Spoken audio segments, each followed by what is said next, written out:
जय श्री कृष्णा। बुढ़वा मंगलवार व्रत कथा। महाभारत काल के अनुसार भीम बहुत ही शक्तिशाली थे। युद्ध कौशल में निपुण थे। शक्तिशाली होने के कारण एक बार भीम अहंकार से भर गए। इस अहंकार को दूर करने के लिए बजरंगबली हनुमान ने एक लीला रची। जब भीम को यह सच्चाई पता चली तब उन्हें अपनी गलती का एहसास हुआ और हनुमान जी से उन्होंने क्षमा मांगी। इसके बाद हनुमान जी ने प्रसन्न होकर भीम को अपना विराट रूप दिखाया। कथा के अनुसार जब पांचों पांडव वनवास भोग रहे थे तब 1 वर्ष के लिए उन्हें अज्ञातवास में रहना पड़ा। उस समय पांडवों को वेश बदलकर रहना पड़ा। उस समय पांडवों के साथ द्रौपदी भी थीं। द्रौपदी एक आश्रम में रहकर अपना समय काट रही थीं। एक दिन वे आश्रम में बैठी थीं तब कहीं से उड़कर एक पुष्प उनके पास आ गया। उस पुष्प की सुगंध उन्हें बहुत अच्छी लगी। तब उन्होंने भीम को वह पुष्प लाने को कहा। द्रौपदी की इच्छा पूरी करने के लिए भीम पुष्प की खोज में निकल पड़े। पुष्प की सुगंध जिस दिशा से आ रही थी भीम उसी दिशा में जाने लगे। पुष्प को खोजते खोजते भीम एक वन में जा पहुँचे। उस वन में भीम ने जैसे ही प्रवेश करने का प्रयत्न किया तभी उन्हें रास्ते में लेटे एक बानर पर नजर पड़ी। तब भीम ने उस बूढ़े बानर से आग्रह किया कि वे रास्ते से हट जाएं, लेकिन बानर ने कोई प्रतिक्रिया नहीं की। भीम ने फिर से बानर से हटने को कहा। तब बानर ने कहा कि वे बहुत बुजुर्ग हैं, कमजोर हैं, इसलिए हिल डुल नहीं सकते, तुम उन्हें नाग कर निकल जाओ। बानर की इस बात से भीम को क्रोध आ गया और वे अपनी शक्तियों के बारे में बानर को बताने लगे। भीम ने बानर को अपना परिचय दिया कि वे कुंती पुत्र हैं, पवन उनके पिता हैं और मैं हनुमान जी का भाई भी हूँ। यह सब सुनकर भी बानर पर कोई प्रभाव नहीं पड़ा तो भीम का क्रोध बढ़ने लगा। तब उन्होंने बानर से कहा कि वो उन्हें और अधिक क्रोध ना दिलाए, नहीं तो उन्हें परिणाम भुगतना पड़ेगा।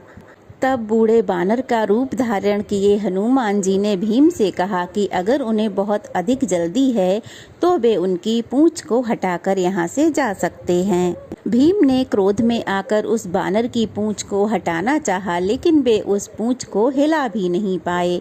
तब उन्हें आभास हुआ कि यह कोई साधारण बानर नहीं है। तभी भीम हाथ जोड़कर उनके सामने खड़े हो गए और उस बानर से उनका परिचय पूछा। तब उन्होंने बताया कि वे कोई और नहीं बल्कि हनुमान जी ही हैं। भीम अपने सामने हनुमान जी को देखकर चकित रह गए।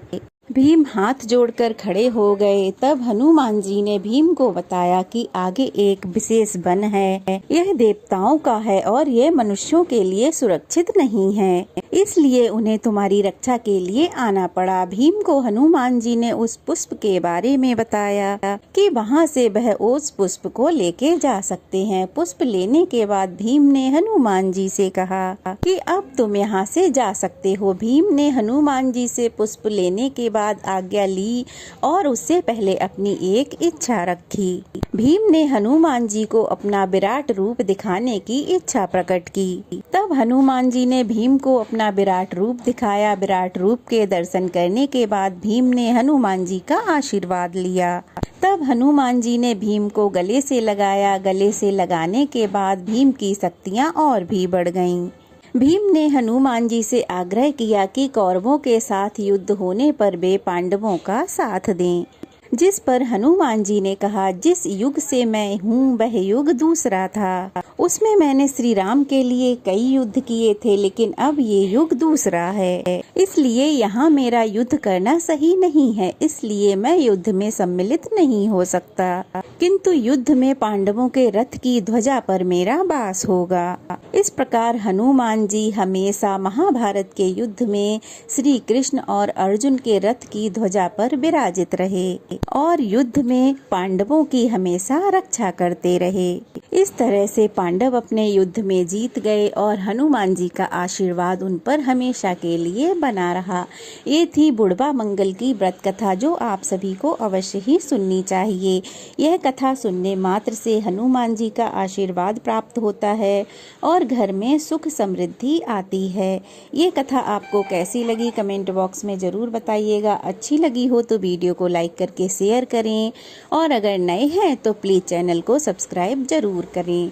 जय श्री राम, जय बजरंगबली, सदा आप सबकी रक्षा करें।